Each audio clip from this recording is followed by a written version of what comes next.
Joining us yet again to discuss all of this and so much more, Mr. Ian Chaikin, who was kind enough to be patient back here on the Live Zone. Ian, you get a lot to say there, specifically calling the bill "We Are All Going to Die" bill. Some unusual rhetoric with regard to how he's now dubbing it.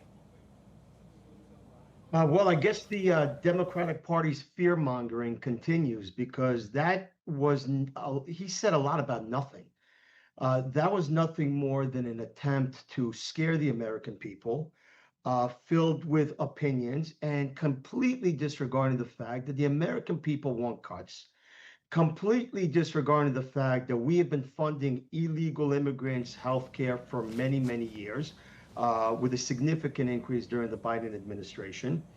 And some of the things that they said is blatantly not true, like the increase in unplanned location births in New Hampshire. There's been an increase, and I wrote this down, from 2.2 per thousand back in 2005 to 3.8 per thousand in 2022. A lot of it having nothing to do with the type of healthcare you have, but having to do with travel time, location, and socioeconomic factors.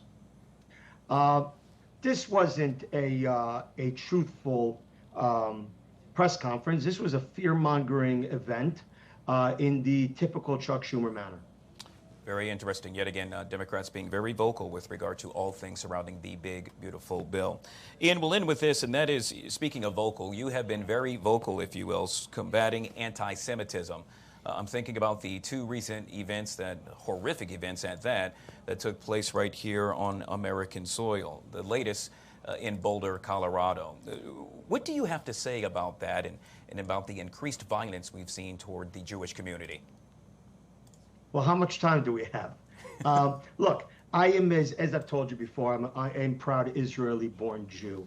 And there is no doubt that there's been a significant increase in anti-Semitism, violent acts in this country.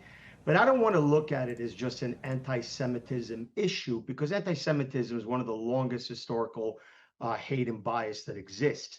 This radical Islam that's spreading through this country like a malignant cancer has to be addressed. It has been fueled by the far left politicians and the far left media. We have become a nation that's lost its way. Our roots are being cut and are being poisoned. And you know what happens to a tree when the roots die?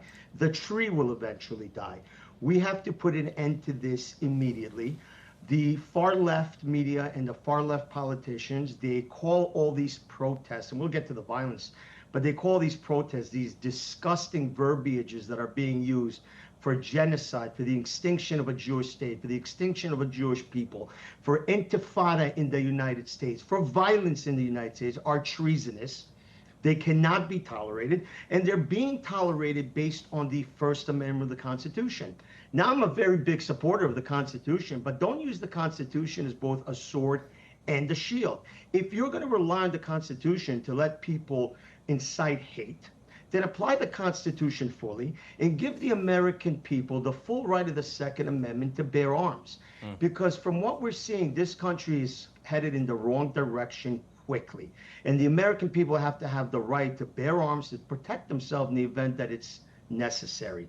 We have to put an end to this rhetoric. We have to put an end to these people protesting, and shame on the American education system for allowing what they've allowed. We are allowing people that have celebrated the deaths of Americans during the 9/11 attack by throwing candies in Gaza and in the West Bank and in Lebanon. We have allowed them to celebrate the deaths of Israeli hostages and citizens whose dead bodies were dragged to the streets, while the innocent civilians of Gaza sat there and stomped on them and spat on them and celebrated their deaths. If we don't start getting control over this elastic concept of the First Amendment and free speech, we are going to find ourselves in a position where we have no control, kind of like what we have going on right now in Paris and London and Western Europe. This is not an attack just on Jews. This is an attack on Western civilization, and America needs to wake up. We know later today President Trump will host a meeting with top Jewish members in the Jewish community.